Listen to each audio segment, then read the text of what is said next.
Pagbasa mula sa aklat ni Propeta Isaias.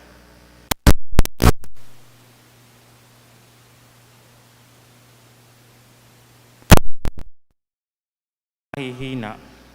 Tuwing umagay nananabik akong malaman kung ano ang ituturo niya sa akin. Binigyan niya ako ng pangunawa, hindi ako naghimagsik ni tumalikod sa kanya. Hindi ako tumutol nang bugbugin nila ako. Hindi ako kumibo nang ako'y kanilang insultuhin. Pinabayaan ko silang bunutin ang buhok ko't balbas. Gayon din nang lurhan nila ako sa mukha. Ang mga pagdustang ginawa nila'y di ko pinapansin, pagkat ang makapangyarihang Panginoon ang tumutulong sa akin. Handa akong magtiis pagkat aking batid na ang sarili ko'y di mapapahiya. Ang Diyos ay malapit at Siya ang magpapatunay na wala akong sala. May nangangahas bang nagbahablas sa akin? Magharap kami sa hukuman at ilahad ang kanyang bintang. Ang Panginoon mismo ang magtatanggol sa akin. Ang salita ng Diyos. Salamat sa Diyos. Poon ako'y iyong dinggin sa panahong iyong ibigin. Poon ako iyong dinggin sa panahong iyong ibigin. Dahilan sa iyo'y ako'y pinaglahi, napahiyang lubos sa pagkausyami. Sa mga kapatid, parang ako'y iba, kasambahay ko'y nay, di ko kilala. Ang pagmamahal ko sa banal mong templo, matinding-matindi sa kalooban ko, sa aking bumaksak paghamak sa iyo. Poon ako iyong dinggin sa panahong iyong ibigin. Kaya naman ako'y wala nang magawa, ang inasahan kong habag ay nawala.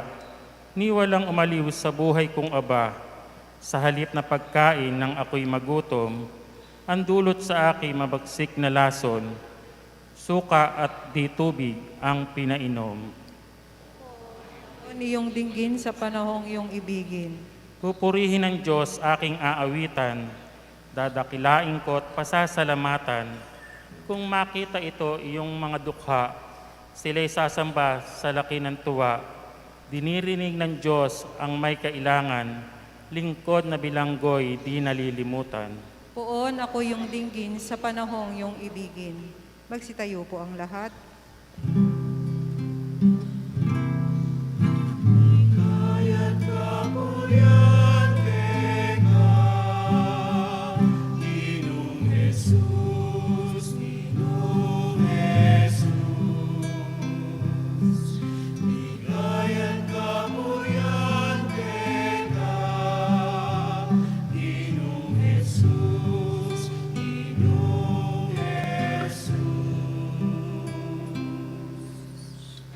Sumayin niyo ang Panginoon. At sumayin niyo rin. Ang mabuting balita ng Panginoon ayon kay San Mateo. Papuri sa iyo, Panginoon.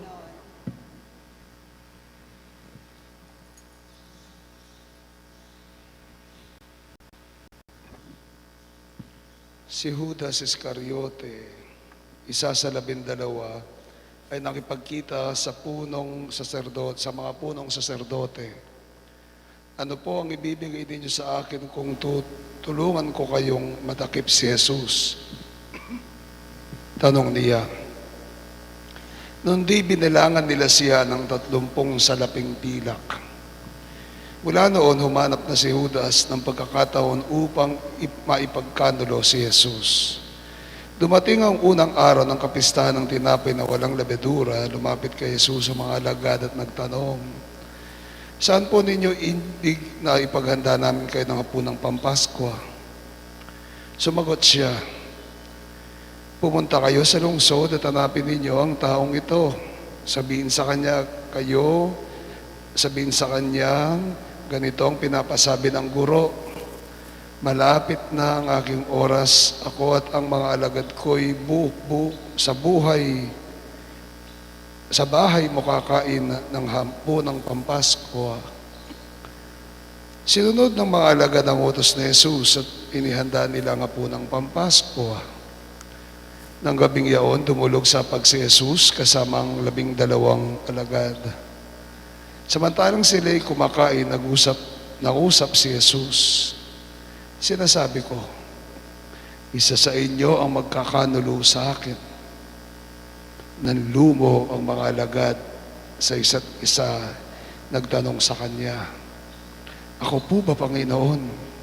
Sabagot siya, ang kasabay kong sumausaw sa mangkok ang siyang magkakanulo sa akin.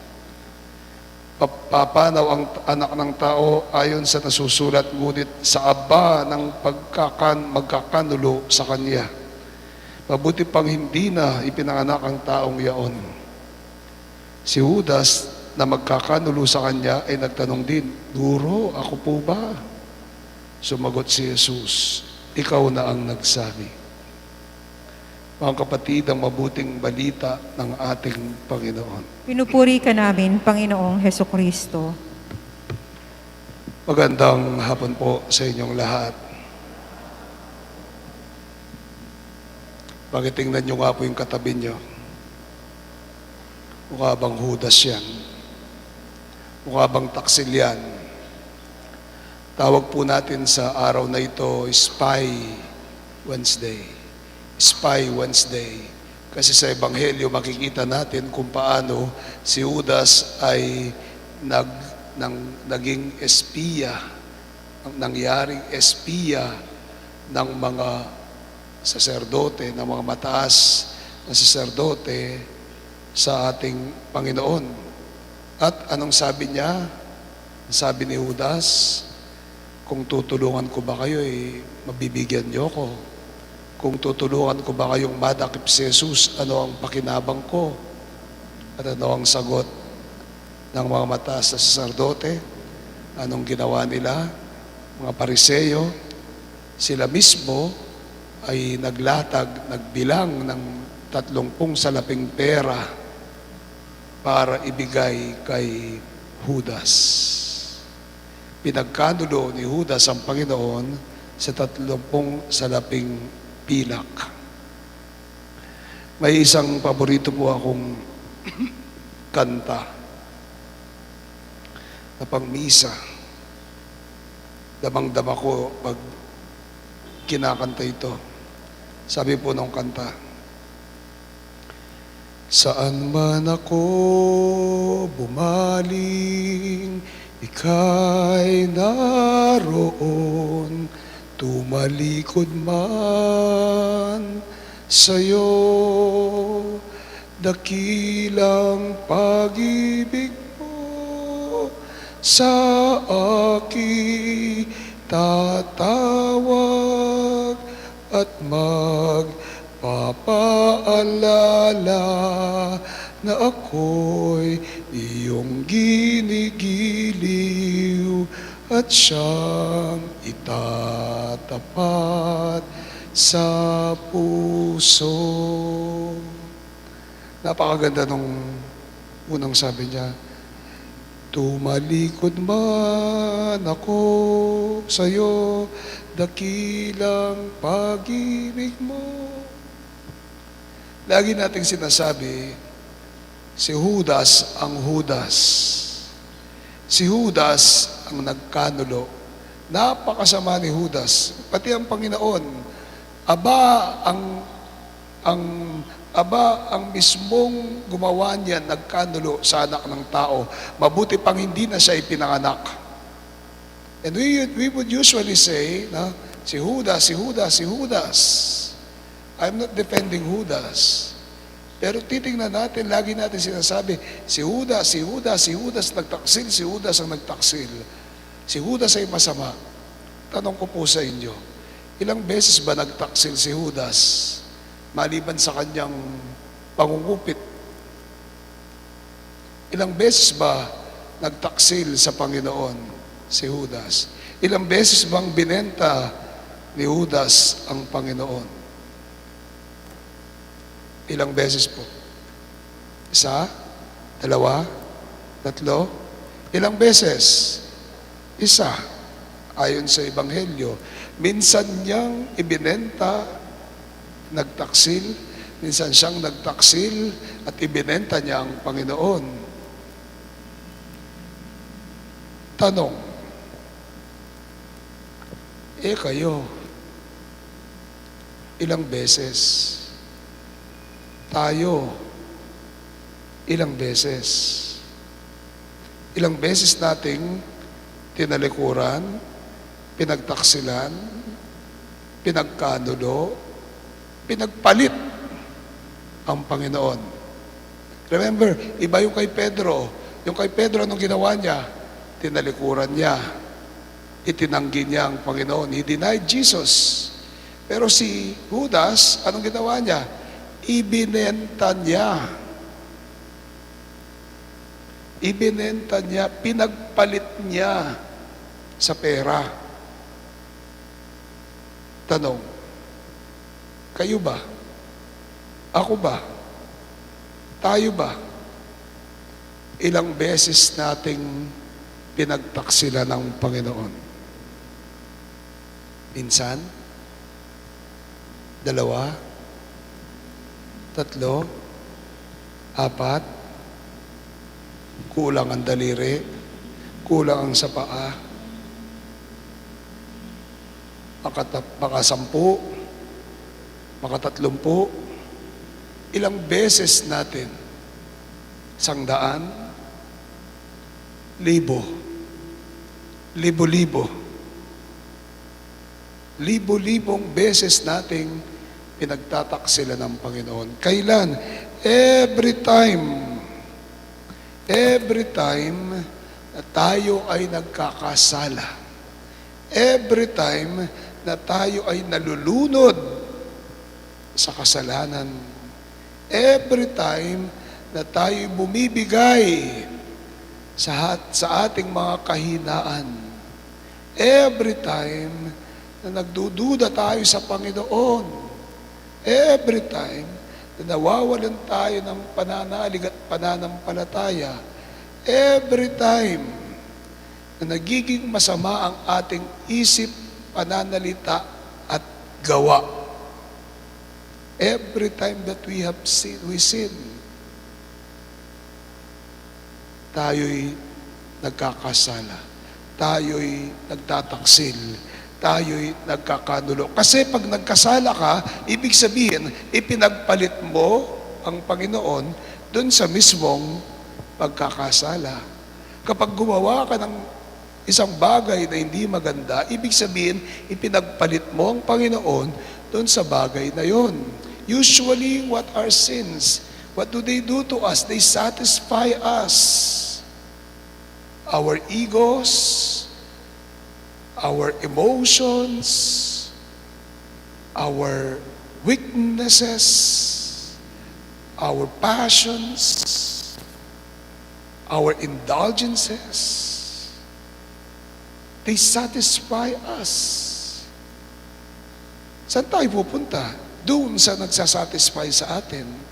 Doon sa nagbibigay sa atin ng kaligayahan, galak at tuwa. And every time we sin, pinagkakanulo natin, pinagtataksilan natin, pinagpapalit natin, ibinebenta natin ang Panginoon. Ilang beses si Judas nagkasala?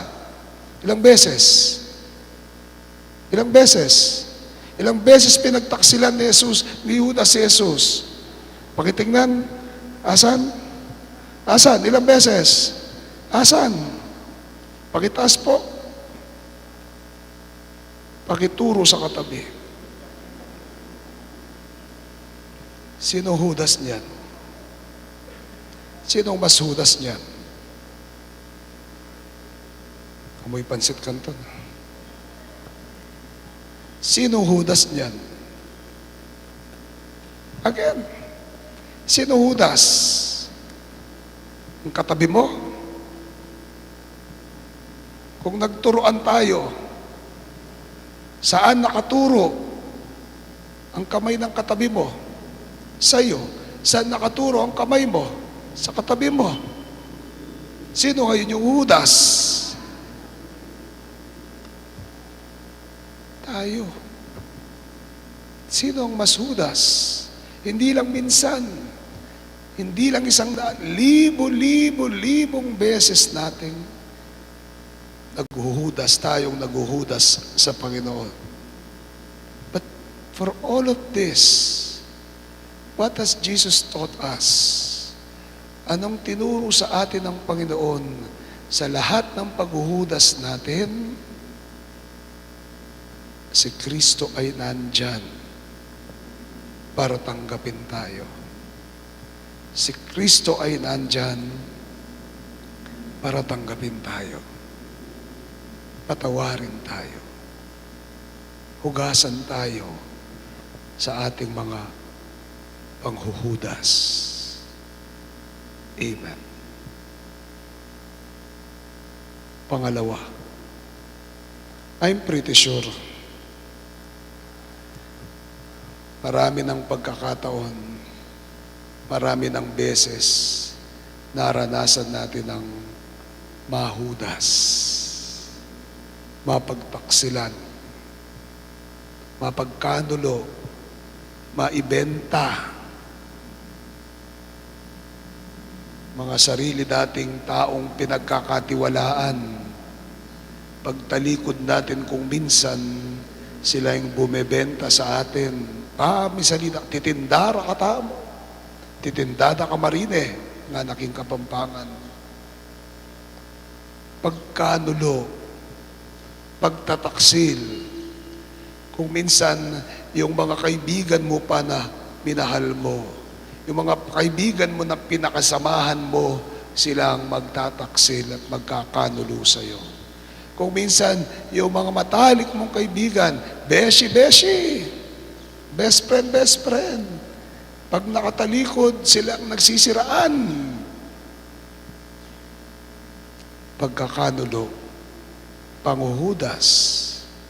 Kung minsan, kung sino pa yung sinasabihan mo ng iyong sekreto, ang manghuhudas sa'yo. Kung minsan, sino pa yung taong pinagkatiwalaan mo, katulad ng Panginoon, pinagkatiwalaan si Judas, siya pang nagkanulo sa kanya. Kung minsan, sino pa yung minahal mo, sino pang pinakamamahal mo, siya yung manghuhudas sa'yo. Ilang asawa na yung niloko, ilang asawa na yung nanloko, ilang asawa na yung nanghudas. Pero, anong turo sa atin ng Panginoon? Matutong magpatawad. Matutong tumanggap. Matutong manghilom ng sugat. Si Jesus nung siya'y nakabayubay sa krus, anong sabi niya? Ama, patawarin mo sila. Hindi nila alam ang kanilang ginagawa. Hindi nila alam ang kanilang panghuhudas. Hindi nila alam ang kanilang pagtataksil kung minsan. Bakit? Dahil nasilaw sila, nasisilaw tayo kung ano yung ibinibigay ng mundo sa atin. Kapangyarihan, tagumpay, kabuhayan, pera, kayamanan. Nasisilaw tayo, kaya tayo ay nakakapanghudas. Kaya tayo ay nakakapagtaksil. Pero ang sabi ng Panginoon, ang sabi natin, sabi nga po ng kanta, saan man ako bumaling, ika'y naroon. Tumalikod man ako sa iyo, dakila ang pag-ibig mo. Dakila ang pag-ibig mo. Naway ang karanasan na ito ng panghuhudas, pagtataksil. Sa kabila ng mga ito, ay mapaalala sa atin, dakila ang pag-ibig ng Diyos. Dapat tayo'y maging dakila rin sa pag-ibig natin sa bawat isa. Amen.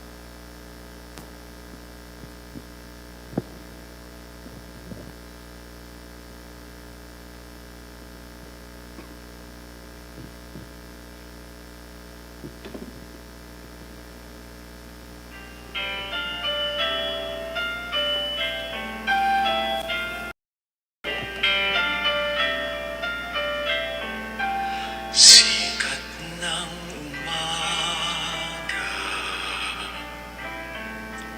buhos ng ulan, simoy ng dapit hapon, sinag ng buwan, batis na malinaw, dagat na bughaw, kayo ng Panginoon kong Jesus ng aking buhay, saan man ako bumaling, ika'y naroon, tumalikod man sa'yo. Dakilang pag-ibig mo sa akin, tatawag at magpapalalang. Ako'y iyong kinikiling at siyang itatapat sa puso.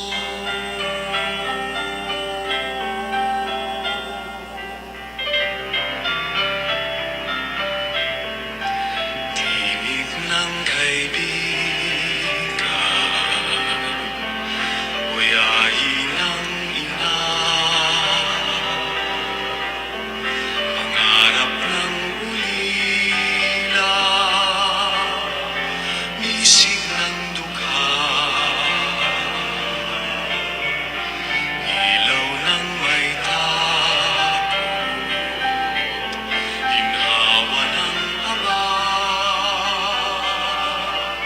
kayo ng Panginoon kong Jesus ng aking buhay, saan man ako bumaling, ika'y naroon, tumalikod man sa'yo. Dakilang pag-ibig mo sa akin, tatawag at magpapalalang. Ako'y iyong kinikiling at siyang itatapat sa puso. Saan man ako bumaling, ika'y naroon, tumalikod man sa'yo. Dakilang pag-ibig mo sa akin, tatawag at magpapalalang. Ako'y iyong kinikiling at siyang itatapat sa puso.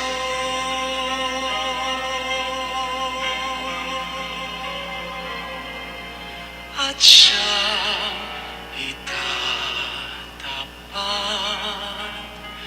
sa puso.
Manalangin kayo mga kapatid na ating alay maging kalugod-lugod sa Panginoong ating Diyos. Tanggapin nawa ng Panginoon itong paghahain sa iyong mga kamay, sa kapurihan niya at karangalan, sa ating kapakinabangan at sa buong sambayanan niyang banal. Ama naming lumikha, tanggapin mo ang mga pag-aayin at gawin mong ang pagganap namin sa pagsasakasalukuyan sa pagpapakasakit ng iyong anak ay magdulot sa amin ng katapatang wagas sa pamagitan niya kasama ng Espiritu Santo magpasawalang hanggan. Amen. Sumayin niyo ang Panginoon. At sumayin niyo rin. Itaas iyong puso't diwa. Itinaas na namin sa Panginoon. Pasalamatan natin ang Panginoong ating Diyos. Marapat na siya ay pasalamatan. Tuwing may marapat na kayaming pasalamatan namang makapangyarihan sa lahat. Sa pamagitan ni Jesucristo na aming Panginoon. Sa pagpapakasakit ng kiliw mong anak, ang sangkatao ay minarapat mong magpahayag ng iyong dakilang pag-ibig sa lahat na pawang nais mong tumisin ng Mesiyas. Sa harap ng iyong kadakilaan, kapos ang dila naming magsaysay sa pag-ibig na makakapangyarihang sa krus ay itinanghal. Sa krus ipinasyang patawarin ng mga tao, sa krus nagtagumpay ang ipinakong Kristo. Kaya kaysa namang nagsisiawit ng papuri sa iyo na walang humpay sa kalangitan, kami nagbubunyi sa iyong kadakilaan.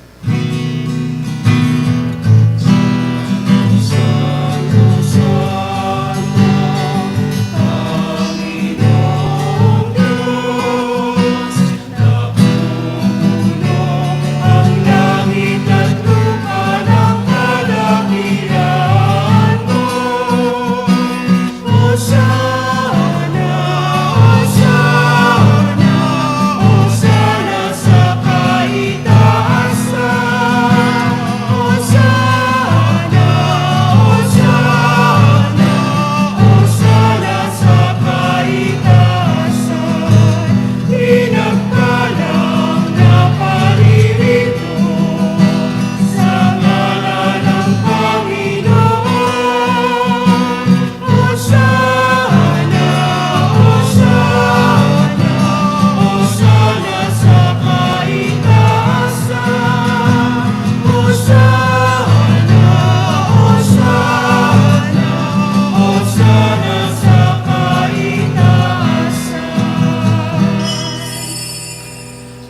Naming banali ko ang bukal ng tanang kabanalan kahit sa pamagitan ng iyong Espiritu kayo pambanal ang mga kaloob na ito upang para sa amin maging katawan at dugo ng aming Panginoong Jesucristo. Bago niya pinagtiis ang kusang loob na maging handog ay nawakan niya ang tinapay, pinasalamatan kanya at pinuri, pinaghati niyo, ninibot sa kanyang mga alagad at ang wika. Tanggapin niyong lahat ito at kanin ito ang katawan na mayahandog para sa inyo.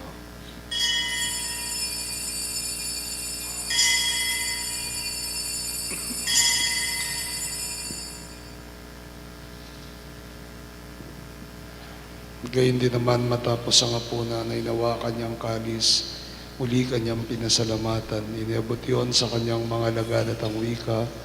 Tanggapin niyong lahat ito at inumiin ito ang kalis ng aking dugo, dugo ng bago at wala hanggang tipan. Ibubuhos para sa inyo at para sa tanan para sa pagpapatawad ng mga kasalanan. Gawin niyong lahat ito bilang pag-alaala sa akin.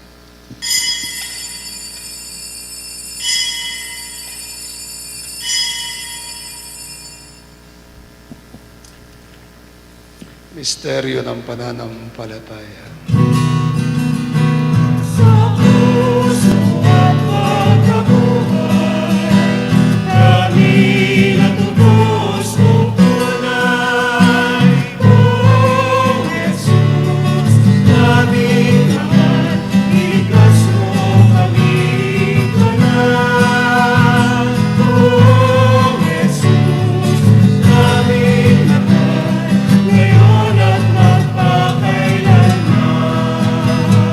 Ginagawa namin ngayon pag-alaala sa pagkamatay at muling pagkabuhay ng iyong anak, kaya inaalay namin sa iyo, tinapay nagbibigay buhay at ang kalis nagkakaloob ng kaligtasan. Kami yung minarapat tumayo sa harap mo para maglingkod sa iyo. Kami magsalo-salo sa katawan at dugo ni Kristo, mabuklod sa pagkakaisa sa pamagitan ng Espiritu Santo. Ama, lingapin mo ang simbahang laganap sa buong daigdig at pususin mo po kami sa pag-ibig. Kay San Francisco naming Papa, ni Florentino na aming Arsobispo, ni Aposeto naming Obispo, Emerito at ng Tanang Kaparian at ng lahat ng mga anak mong tinipon mo ngayon sa harapan ng iyong bigay. Alalahanin mo rin ang aming mga kapatid na nahimlay na may pag-asang sila'y muling mabubuhay. Gayon din naman ang lahat ng mga pumanaw. Kawan mo sila at patuloyin sa iyong kaliwanagan. Kawan at pagdapatin kaming lahat na makasalo sa iyong buhay na walang wakas. Kaysa ng mahal na Bireng Maria, Ina ng Diyos, kaysa ni San Jose ang kanyang esposo, kaysa ng mga apostol at ng tanang mga banal na buhay dito sa daigdig ng kalugod-lugod sa iyo, may pagdiwang nawa na ang pagpupuri sa ikararangal mo sa pamagitan ng iyong anak na aming Panginoong Jesucristo.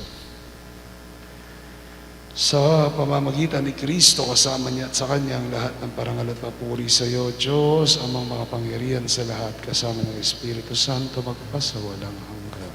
Amen. Bilang isang pamilya, tayo po'y dumulog sa Ama nating nasa langit. Amen.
Panginoong Jesucristo, sinabi mo sa mga apostol, kapayapaan ang iniiwan ko sa inyo, ang kapayapaan ang ibinibigay ko sa inyo. Tungayan mo ang pananampalataya at ang pagkakasala.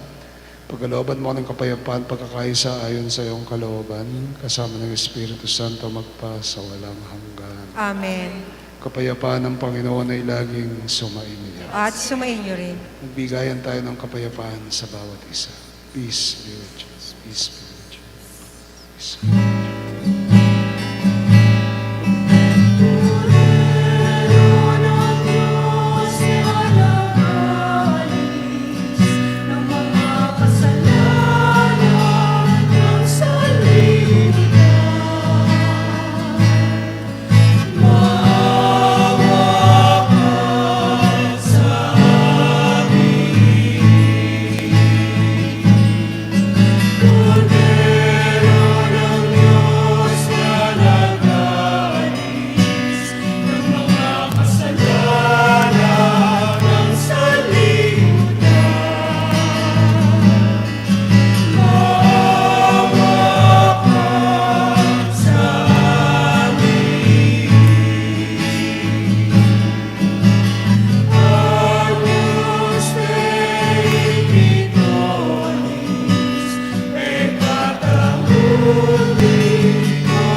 Mga kapatid, si Kristo ang kordero ng Diyos na mapagmahal sa atin, mapalad tayo tayong tumatanggap sa Kanya sa Kanyang banal na piging.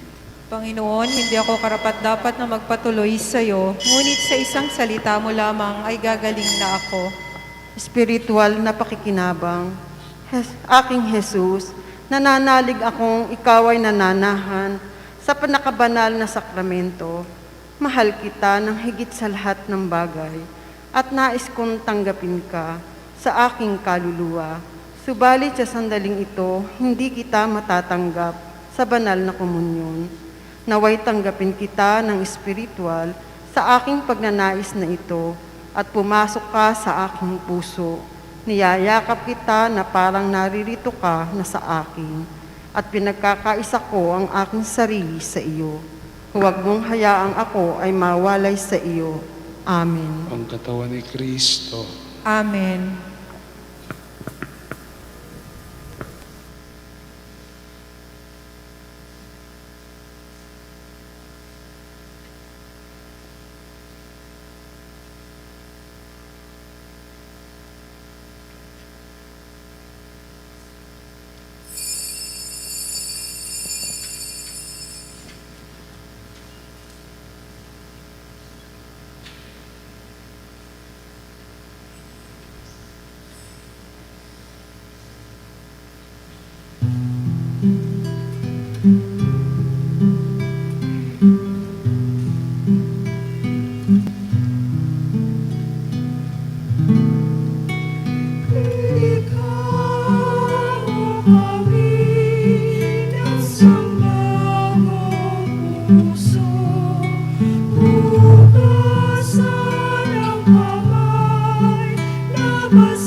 Itindig mo kami, kaming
aming iyong bansa.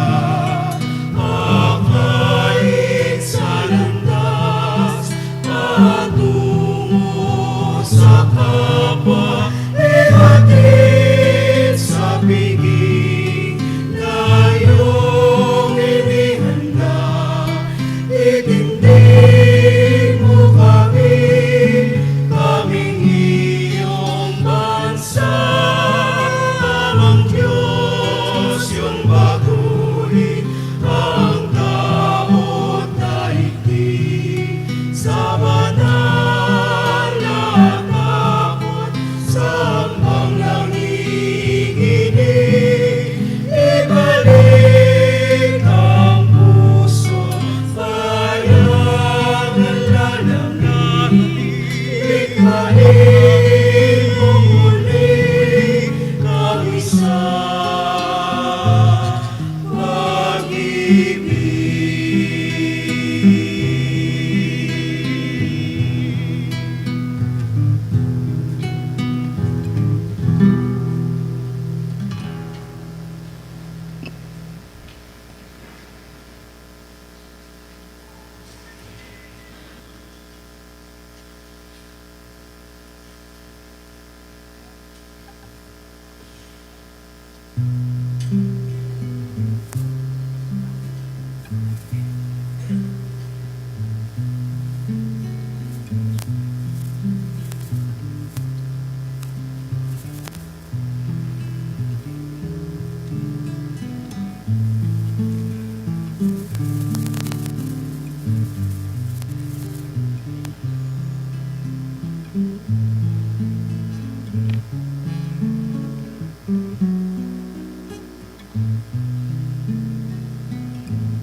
Magsiluhod po tayong lahat. Orasyo Imperata laban sa paglaganap ng COVID-19. Ama naming mapagmahal, lumalapit kami sa iyo sa aming pangangailangan upang hilingin kami ay ipag-adya mo sa sakit na dulot ng COVID-19 na kumitil sa maraming buhay at patuloy na kumakalat sa iba't ibang bayan at bansa. Hinihiling namin ang iyong biyaya sa lahat ng mga nag-aaral ng uri at pinagmula ng salot na ito at sa watahin ng paglawak ng pagkahawa dito. Patnubayan mo ang lahat ng dalubhasa sa medisina na tumutulong sa mga may sakit upang sila ay mapuno ng matibay na pagmamalasakit at pagdamay.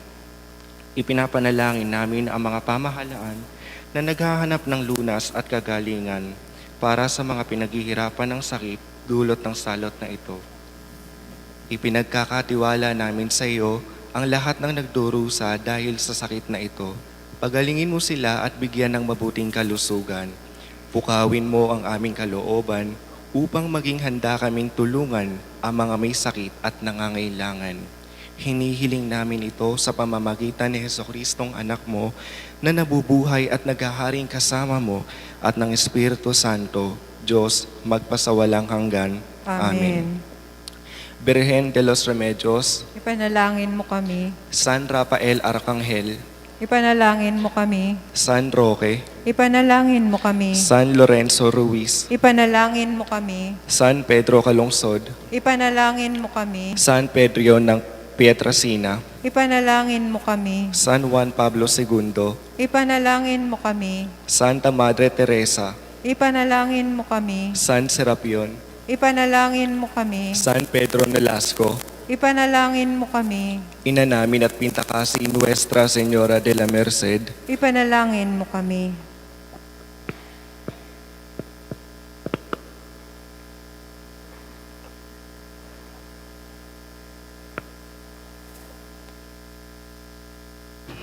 Manalangin tayo.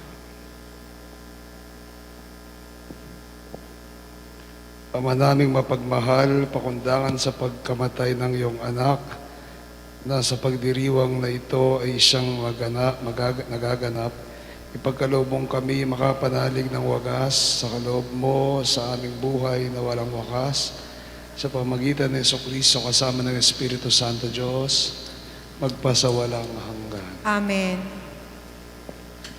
Bukas po ang Misa ng Huling Hapunan.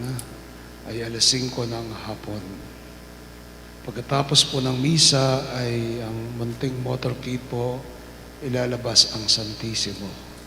Mangyari po lahat ng daraanan ng Santissimo sa pagdaan po ay magsindi ng kandila sa inyo pong pintuan o sa inyong gate at sa saktong pagdaan po ng Santissimo tayo po ay lubuhod o magbaw bilang pagsamba sa Santissimo Sacramento ng ating Panginoon. Salamat po. Sumayin niyo ang Panginoon. At sumayin niyo rin. Pagpalain kayo ng mga pangyariang Diyos at iyong mga pamilya, Ama, Anak at ang Espiritu Santo. Amen. Isa natin ay alay na humayo kayo sa dakilang pag-ibig ng Diyos. Salamat sa Diyos. Yung sa Biyernes Santo po, alas 6 ng umaga ang Via Crucis dito po sa simbahan. Alas 2 ng hapon ang simula po ng ating pagdidilay sa Biyernes Santo. Maraming salamat. Bengin Diyos po kaya kayo. Benging Diyos po.